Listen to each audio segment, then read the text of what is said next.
All right, Michael Doleac helped the Utes earn a trip to the NCAA championship game in 1998. Then he spent 10 years in the NBA, winning a title with the Miami Heat. Now he's back in Utah as a first-year head basketball coach for Park City. Brittany Copeland caught up with Doleac, the head coach. Long transition, Doleac flushing it. Michael Doleac's resume is enough to get any prospective employer's attention.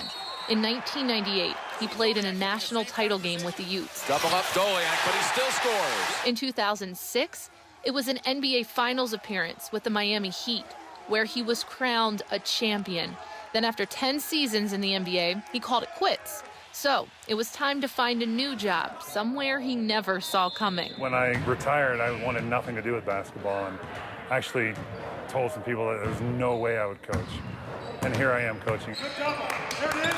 After 2 seasons as an assistant, Doleac has taken over as head coach of the Park City Miners. Because as a coach, it's just me helping these kids.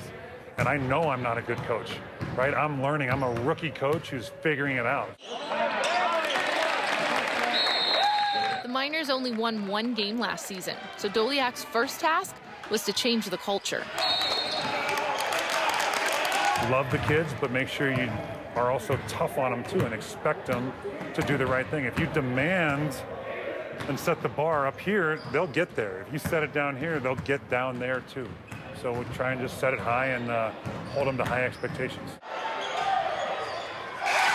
They've been listening, and why wouldn't they? It's not often high school basketball players are coached by former NBA champions. He can really bring from what all the knowledge he has from all the higher levels he's played on. He kind of brings that down to us. He'll tell us the stories of him playing in college and playing in the NBA and whatnot. I mean, he just knows the ins and outs of the game, stuff that you normally wouldn't pick up from regular high school coaches. I mean, just little things. He really focuses on the little things. You know, I look at it as trying to put these kids in a position to be successful. And when we lose, I internalize it and try and figure out how to give them a chance to win games. I feel worse as a coach when we lose than I did as a player. Doleac draws on his experiences to make him a better coach, but it's not how he played on the court. It's who taught him how to play that's been the inspiration, like his former coach at Utah, Rick Majerus. I tried to emulate his preparedness. He was 100% prepared every single day, and he demanded perfection out of his players every single day.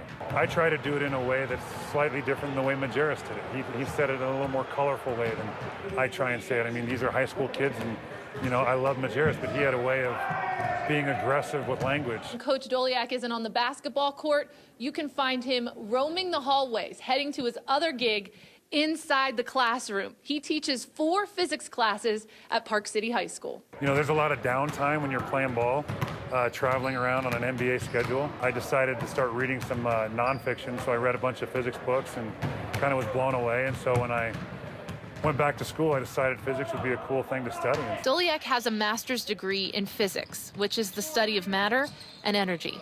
Physics isn't everything. It's just, you know, how the world works. So yes, there's definitely a lot of physics in the game of basketball. None of his basketball players are currently in his physics class, but the sports science is all around them. Like, did you know that a ball shot with backspin loses more energy on its bounce, which makes it more likely to bounce into the basket? Class and practice dismissed. With the Miners, I'm Brittany Copeland, KSL 5 Sports.